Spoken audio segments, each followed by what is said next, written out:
Het jy geweet, jy is aangeneem as 'n kind van God. Die Grieks gebruik hy die woord, Jesus gebruik die woord huios. Hy sê jy is sy kind, jy is aangeneem, met ander woorde hy het jou gekies. En ek hoop jy weet dit vandag terwyl ons in hierdie boodskap ingaan, dat jy is gekies. God het jou gekies. Hy sê hy het jou op jou naam geken en geroep en hy noem jou syne, hy wil jou hê. In Openbaring 3:20 sê hy klop aan die deur en hy wil saam met jou 'n ete hê. Hy wil jou intiem ken as sy kind, soos 'n goeie pa sy kind wil leer ken, so stel hy belang om jou te leer ken.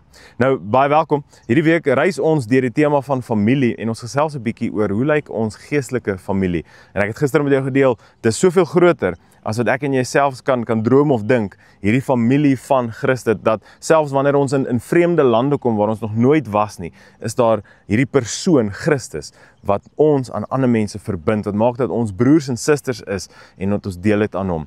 Nou, Christus kom en hy deel met ons, of Paulus sê vir ons daar in Efesiërs 1 vanaf vers 4, hy sê deur wat Christus gedoen het, het God ons uitgekies. Hy sê omdat hy ons liefhet, het hy ons al voor die wêreld gemaak is, uitgekies om syne te wees en onberispelik in liefde voor sy aangesig te lewe. Deur wat Christus gedoen het, het God vooraf besluit om ons as sy kinders aan te neem. Hy het dit gedoen, omdat dit is hoe hy dit wou hê. Wow, dit is hoe hy dit wou hê.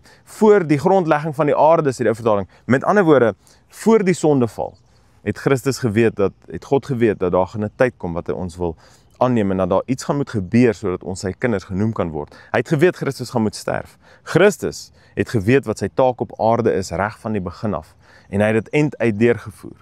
Hy het dit klaargemaak, hy het dit volbring, sodat ek en jy vandag kan sê, ons is aangeneem, die ou vertaling sê aangeneem tot kindskap, maar dat ek en jy kinders, huios, van Christus genoem kan word.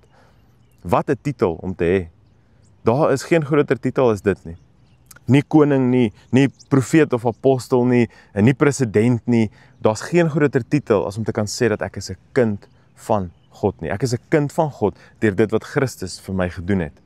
My identiteit is dit, ek is kind van God, ek is aangeneem, nie as gevolg van wat ek gedoen het of nie gedoen het nie, maar as gevolg van wat hy vir my gedoen het. En ek wil vandag vir jou sê, hy wil jou hê, hy soek jou, hy wil tyd met jou spandeer, hy wil jou ken, intiem.